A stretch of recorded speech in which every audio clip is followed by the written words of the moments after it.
Pep Guardiola chalked up 1,000 games in charge as a head coach, as a manager at the weekend. Of course, was it Bayern Munich? Before that, Barcelona, currently Manchester City. 1,000 games in.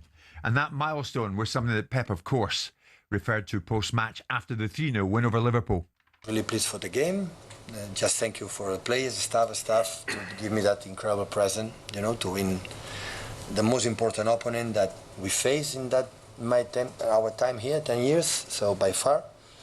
And have been nice playing against them and see Virgil and Robertson and all the players that most alive have been 1,000 million battles, and hopefully will be more and more doing it against them, because it has been so special. And I think Pep Linders, my assistant right now, represent a little bit Jurgen, because I've been there. So I've been a special night with my kids here, so they're really good. Special night, 1,000 games in charge. You're going to get Simon and Martin's take on that. And of course, when you pair it up to what Sir Alex achieved at Manchester United, Guardiola has 716 wins in all competitions since taking charge of Barcelona B in 2007. He has only lost 128 times. He's won 12 top-flight titles at Barcelona, Bayern Munich and City, as well as 3 Champions League trophies. He has 14 cup wins to his name as a manager. But at City, he led the team to become the first to reach 100 points in the league, the first team to achieve the domestic treble, and the first side to win 4 league titles in a row. You know what Sir Alex did, of course. 1,500 games, 895 wins, 267 losses. I mean, where is Guardiola in terms of a comparison, Martin, with the great Sir Alex Ferguson? Goodness, I mean, you have to respect, obviously, Sir Alex Ferguson, but I think this guy is quite a remarkable genius where he's been. I know he's had the best players, Jim, but we're now currently in the 3rd generation of players here, which is evolving into a 3rd group. When you think of Kompany, Aguero and Sterling and Sane and all of these, Gundogan was the very first signing, by the way, back in the day. Some of these then came into that 2nd generation where Rodri turns up, and then Bernardo Silva. I mean, these are all magnificent players. Walker, Grealish, of course, Gvardiol. Haaland then comes into that, the treble winners, and now we go off again. We're off again now. Cherki, another one, Nico at the back, Doku. It's all before them once more. This man is able to evolve. Everyone said he was never really going to stay anywhere for too long, but he's changed that model now. He loves Man City. It just keeps going from strength to strength, and of course they're now back in the fight. Yeah. So does Pep stand alone this morning as the most transformative manager ever? I think so. When you think of false nines, you think of inverted fullbacks, you think of the carousel that they created at Barcelona. Maybe he's just cherry-picked other ideas and schooling that he had as played on a Cruyff. But nonetheless, I mean, now they're playing in a different way again, Jim, where they've taken his Rob Klopp's assistant manager. It's the high press. They've adapted once more. The team's on the halfway line. He can win any way he wants. And now we have a recognised centre forward now. Yeah. It's pretty well, it's gone a little bit more old fashioned, but they're passing the ball beautifully once more. I mean, the stats don't lie here, Simon, do they? No. I mean, it depends what you mean, the most transformative manager. I mean, look, you could argue that Bill Shankly's the most transformative manager because he took Liverpool from a 2nd division side and turned them into powerhouses of English football. And then you could argue that Jose Mourinho coming into Chelsea, that took Chelsea from a project that had won a few FA Cups and was looking a little bit flash for cash with a few nice signings and a few names, into a powerhouse of English football by winning the Premier League in his first season and setting the pattern of how Chelsea set their stall out for the next 15, 16 years. So we can all have that conversation. But when you look at statistics, and I always think statistics are the beginning of a conversation, not the end of it, but they're a significant part of it. When you've got a 71% win record, Ferguson has got a 60% win record in his career over a longer period of time.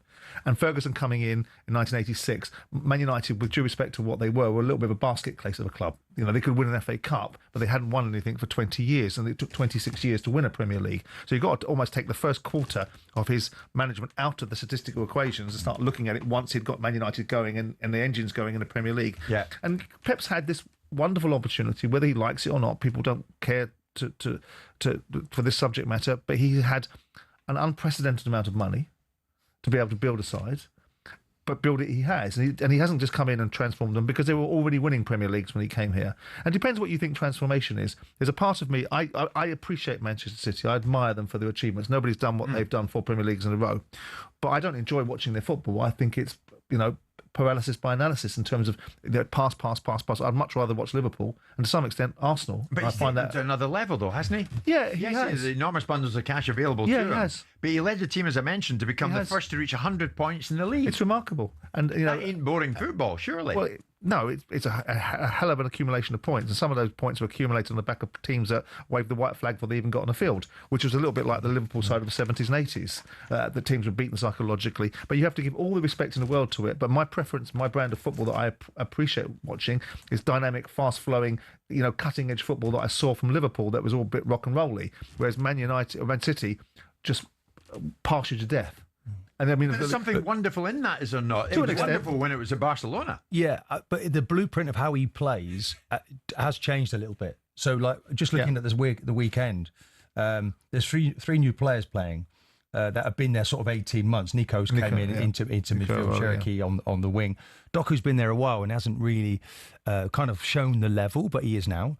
Núñez, the right back, was a midfield player, so he's kind of reinvented him. He told us he wasn't really creative enough, so he's put him to right back, and now he's telling us that he's going to be at the level. Haaland is the interesting player that, where he first came in, he was really frustrated, and they weren't looking for him. Now they do, of course, Jim. So maybe it's a better watch now, this group. I mean, the goalkeeper is nowhere near what Ederson did, but he just hits it long, Donnarumma. But it's very difficult to beat him. He's gone back to basics. I've got a proper goalie now who makes saves. I've got a proper centre forward who's probably the best in Europe. So this is like, everyone can look at this and say, well, we can copy this as well. Yeah. But that's what people do. So, Martin, you're giving me a yes to this question. Have you given me a yes, Simon? Does Pep now hold the mantle ahead of Sir Alex as the most transformative manager ever? No, I don't think so. I think they can make an argument for both managers being hugely influential in their own right.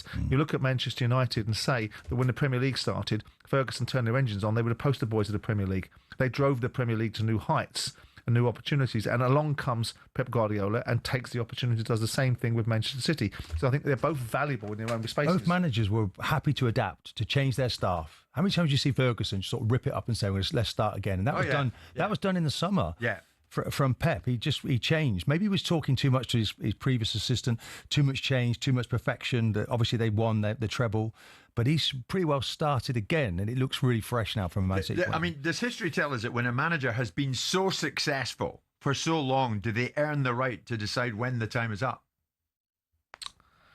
To an extent, yeah. I mean, maybe they deserve that. They deserve that privilege. I mean, I saw the point you're referring to, which is about managers maybe overstaying their welcome and not knowing when to go. Yeah, I see. I think the Ferguson thing that Sam Wallace has written about is a recreation of history. Ferguson was on his last legs, literally, physically.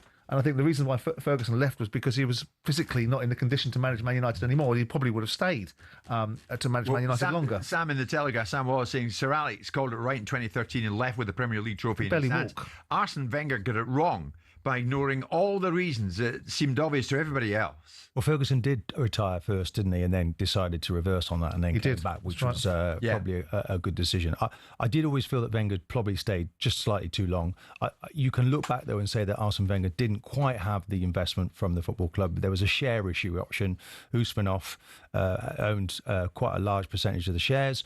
And obviously the current owners didn't want to spend too much money, Jim, to make that purchase more expensive. So they didn't actually do it. So I think Wenger was a little bit, Jim, restricted in what he had to pay. He definitely was. Okay, there's a lot more money. Look at the money Arsenal are spending right now. Wenger will argue that didn't happen. But no, Wenger he kind of reminded me, Jim, of somebody at a fruit machine on on holiday somewhere, and I'm not moving from this machine because it's going to pay out shortly. So there's a massive queue behind him, and they couldn't get him away from the club. But the question is whether Arsene Wenger should have had the currency to not have accepted that, and the fact that he was brilliant for Arsenal in so many ways. He accepted the idea of building a new stadium, which was in part his own idea, because I don't think David Dean particularly wanted it, but he dragged him kicking and screaming to doing it. And the compromise for that was that they had to pay for it. Whereas I don't think Ferguson would have had the same attitude towards that sort of thing, and he wouldn't have tolerated it. So what happened to Arsene Wenger was his legacy got denigrated by the culture that he was forced to work in, because the culture affected him and he accepted it. So how do you legislate? He had to sign I have a contract. to say, Simon, there's Reg, who's listening acutely this morning intently. Arsenal better to watch than City, Simon. Really? Set piece FC? I don't think that's true.